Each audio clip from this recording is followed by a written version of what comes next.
Taste the Daily.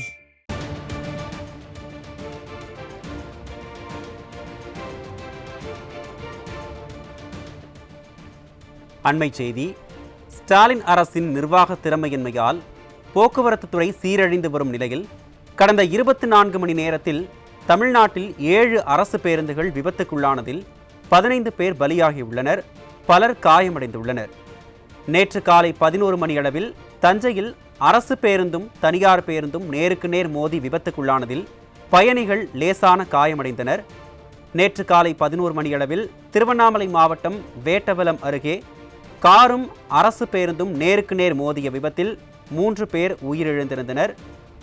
அதேபோல் நேற்று மாலை 7:30 மணி அளவில் கடலூர் மாவட்டம் எழுத்தூர் தேசிய நெடுஞ்சாலையில் அரசு பேருந்து டயர் வெடித்து 2 கார்கள் மீது மோதிய விபத்தில் ஒரே குடும்பத்தைச் சேர்ந்த 5 பேர் உட்பட 9 பேர் உயிரிழந்திருந்தனர்.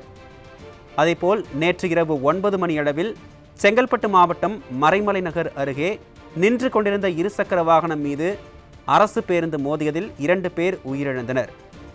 இன்று அதிகாலை 4 மணி அளவில் காஞ்சிபுரம் மாவட்டம் வெள்ளைக்கேட் பகுதியில் கார் மீது அரசு பேருந்து மோதியதில் ஒருவர் உயிரிழந்தார்.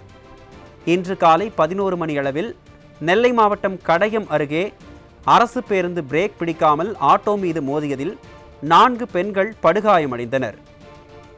இன்று காலை 11:30 மணி அளவில் செங்கல்பட்டு மதுராந்தகம் அருகே சாலையோரம் நின்றிருந்த வேன் மீது அரசு பேருந்து மோதிய விபத்தில் பயணிகள் காயமடைந்தனர். இலவச பயணம் கொடுப்பதாக மார்த்தட்டி கொண்டு பழுதடைந்து இருக்கும் அரசு பேருந்துகளை முறையாக சீரமைக்காமல் மக்கள் உயிரை காவு வாங்கும் ஸ்டாலின் அரசுக்கு மக்கள் கடும் கண்டனம் தெரிவித்துள்ளனர்.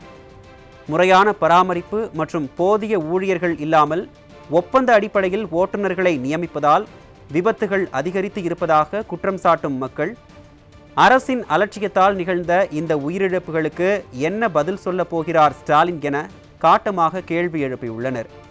உயிரிழப்புகளுக்கு இழப்பீடு கொடுத்து தப்பித்து விடலாம் என நினைக்கும் ஸ்டாலின் அரசுக்கு குடும்பத்தை பறிகொடுத்துவிட்டு தவிக்கும் உறவினர்கள் கடும் கண்டனம் தெரிவித்துள்ளனர். சுந்தரா டிராவல்ஸ் பேருந்துகளால் சாலையில் உயிர் பயத்தில் பயணிக்க வேண்டிய நிலையை ஏற்படுத்தியிருப்பதுதான் ஸ்டாலின் மார்த்தட்டும் திராவிட மாடலா என மக்கள் கேள்வி எழுப்பியுள்ளனர்.